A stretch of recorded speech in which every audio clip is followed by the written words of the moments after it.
நாகை தனியார் கல்லூரியில் மாடியிலிருந்து குதித்து மாணவன் தற்கொலை செய்து கொண்ட நிலையில் மாணவ அமைப்பினரும் உறவினர்களும் சாலை மறியலில் ஈடுபட்டதால் பரபரப்பு ஏற்பட்டது.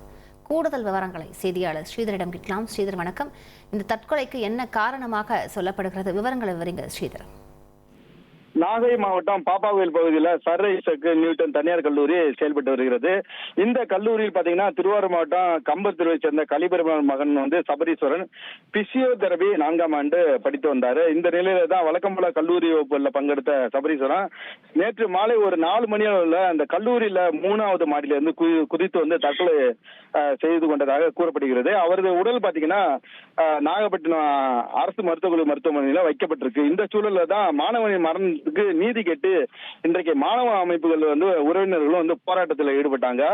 இன்று அந்த கல்லூரிக்கு நுழைய முயன்ற மாணவர்கள் மற்றும் உறவினர்களை காவல் தடுப்புகள் வைத்து 100க்கும் மேற்பட்ட போலீசார் அவர்களை தடுத்து நிறுத்தினாங்க. இதனால போலீசாருக்கும் போராட்டக்காரர்களுக்கு இடையே அந்த பகுதியில் பெரும் தள்ளுமுள்ளு ஏற்பட்டு பரபரப்பு நிலவுது. அப்போது ஆத்திரமடைந்த இந்த மாணவ அமைப்பினர் அந்த உறவினர்கள் பாத்தீங்கன்னா நாகை திருத்துறைப்பூண்டி அந்த கிழக்கு கடற்கரை சாலையில மறியல் போராட்டத்தில் ஈடுபட்டார்கள்.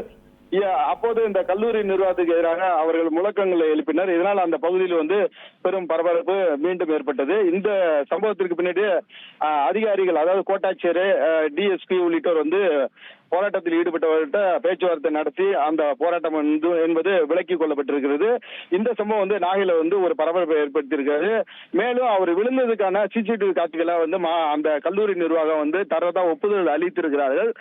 இதன் காரணமாக இந்த போராட்டம் விலக்கிக் கொள்ளப்பட்டது. தொடர்ந்து அந்த பகுதியில் இந்த போராட்டம் காரணமாக ஒரு மணி நேரத்துக்கு மேலாக போக்குவரத்தும் பாதிக்கப்பட்டது. கூடுதல் விவரங்களுக்கு நன்றி ஸ்ரீதர். உங்கள் தந்திவன் தொலைக்காட்சியில் காவலன் வியாழந்தோறும் இரவு 8 மணிக்கு காணத் தவறாதீர்கள்.